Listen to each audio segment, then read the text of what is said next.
Hello friends, I am Madhuri Gaddam of the 2018 batch of the Indian Foreign Service. This is the time of the year for UPSC aspirants where all of us are preparing for the interview facing the final test of the UPSC exam. Firstly, congratulations to all of you who've made through the mains exam. You've done a great job. Very few people who start out this preparation get here. So firstly, congratulations for that. So I appeared for the first time in the 2017 interview of the UPSC examination and I could score a 204, that is 204 marks. This was the second highest mark. So there is very little certainty with which we can say this much can be scored in the UPSC exam. So this will just be a few tips and tricks that I followed that enabled me to probably get my score. So the first thing we have to remember about the UPSC interview is that it is the only part of the exam where you can directly face the examiner and create an impact on them. So first, the important part is to remember that you have to show yourself, not your knowledge, but what you bring to the service is the most important component of what you can show in the interview. So always remember that every answer should be tailored, tried to be tailored to what you are or what your viewpoint is, so that they will get to know you in that process. And some ways of doing this is, one, to have a very strong introduction. So introduction is generally the first question. They will probably ask you to introduce yourself or why you want to do civil services. It is very important to have a very strong answer for this question. And I encourage aspirants to always have a story, probably something that happened in your life where you can relate why the first time what you thought about civil services. If it's a story, it will resonate with them and they will be able to understand you.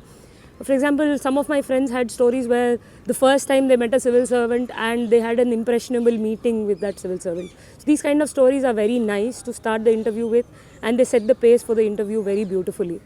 Second is to identify a few areas of strength. Each one of us has a couple of areas of strength. For example, in my case, I am a student of technology. I've done computer science and technology has been one of my areas of strength. I've been always interested in technology. So I always felt if I could hone these skills during my interview, whenever in the interview I had the opportunity, I can guide the interview in this direction. So always identify a few areas of strength. I was talking to an aspirant the other day. His father was a teacher and his hobby was teaching. So on the whole, the DAF had a lot of teaching in it. So his area of strength could be teaching.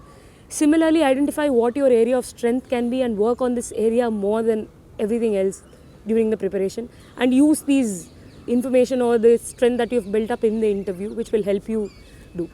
The third advice that I would like to give is never give unsubstantiated statements. Whenever you're having an opinion or stating an opinion, if you can back it with analysis or facts or numbers, it will show that you are a person who doesn't take things for granted. You are a person who's informed, who's making informed choices, and I think this is a huge asset if you're in an interview. So always try to substantiate your statements. That will be one thing that I would definitely like to say. And four is very strongly prepare your DAF, that is the detailed application form. Every word you put in there is important. You can't take anything for granted. You might feel some things are important, but the interview panel may not even ask questions in that direction, which happened to me because I prepared my hobbies thoroughly. There was not a single question from the hobbies column of the DAF. So it is important not only to prepare what you feel is important, but every single word laterally, think all options through. And if you can answer, I feel it is also important to understand that how much ever you prepare, there will be questions which you have no answers to. And this is where my fifth point comes in, where it is very important to learn to confidently say, I don't know.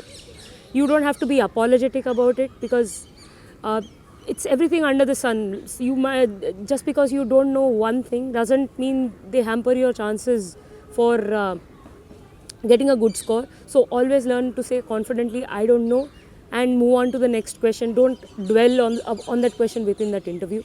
And the sixth and my final thing is, there will be moments in the interview for most of us where we are put under the belt, like we feel the tension. I had it during the last part of my interview where I had to discuss about AFSPA, which it was almost a 5-minute discussion where I was putting a point forward and it was getting countered from the other side.